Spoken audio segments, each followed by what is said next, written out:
Hello, I am Megadoom, and welcome to the Oil Age. Like a bad case of masterpiece theater, I thought I would share with you the daily roundup of what we have discussed and covered at our forum for June 29th, 2010. I apologize for the lighting.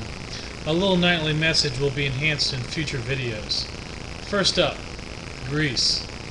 Today the Greek government expectantly and unsurprisingly passed the austerity measures for a European bailout. A bailout that everyone was swearing would not be needed as of this time last year, if you recall, in order to ensure that too big to fail banks don't detonate their derivative bombs. If anyone thinks that the can has been kicked down the road for another year, they are sadly mistaken. Even now, the real force and will behind a nation's productivity, and hence its ability to pay said debts, is outside Parliament throwing Molotovs and rocks. All of which seems profoundly suspicionary when Greece claims to be a democracy. Well, I don't see any democracy. I see a few figures of power totally ignoring the so-called people, while selling the nation away to bankers that caused the problem in the first place. So you see, the IMF, the European Union, and now the Chinese can step in and print all the paper money they want in order to play the bailout game. A garage sale for social government. But in the end, it's all numbers in a machine or on a piece of paper. The real value is the productivity and labor of working people. Well, they're not working. Don't think for a moment that the people are going to abide by this austerity vote. No, they will riot. They will wear down the government guards. They will assault government officials when they see them. And they will effectively shut down the government of Greece for all intents and purposes. A shut-down nation doesn't produce anything, much less debt repayments.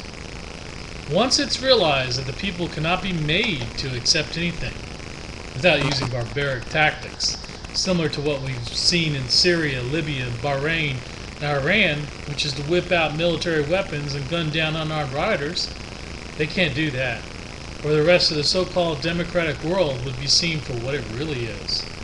A collection of human productivity farms where there really is no freedom. The illusion would crumble.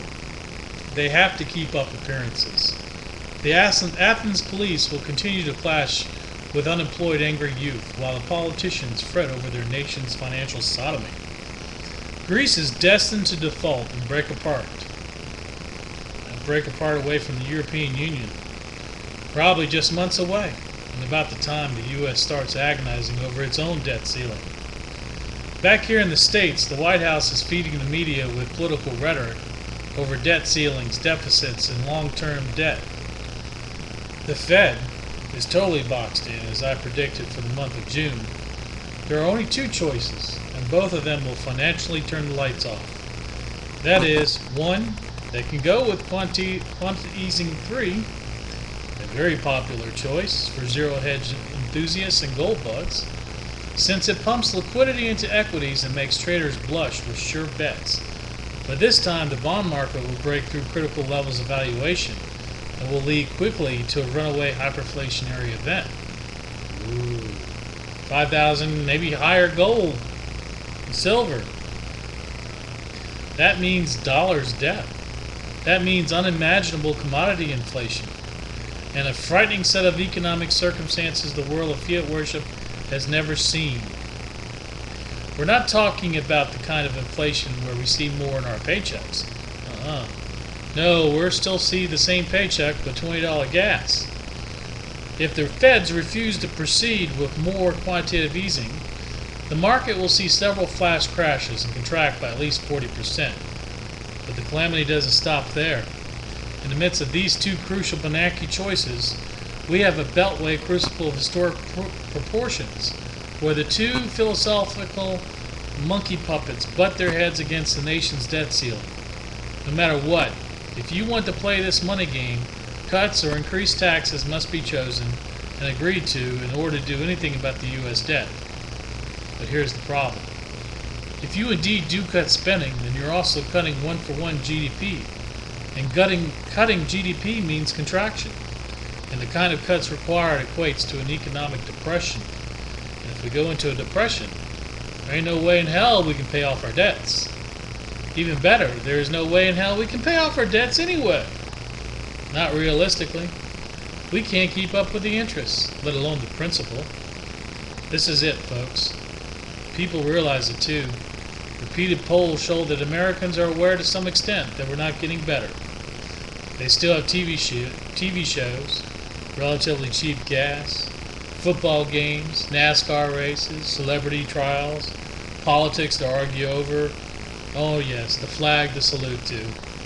Meanwhile, while all that ferments in Nevada financial doom, we're witnessing climatic upheaval and extinction level changes. We have the Missouri River watershed flooding the upper plains and threatening a nuclear power plant.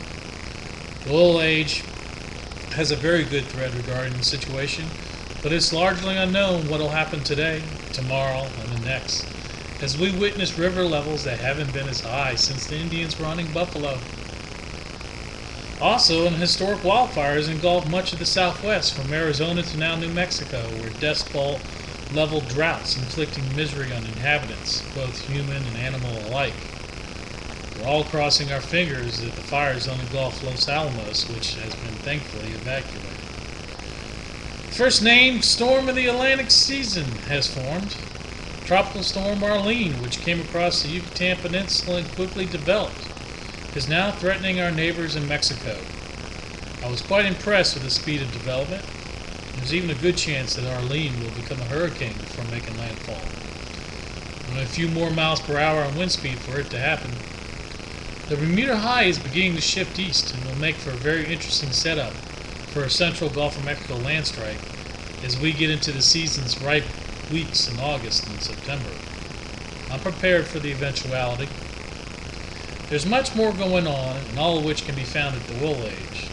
It's late here, after midnight, so I bid you a foreboding night. Good evening.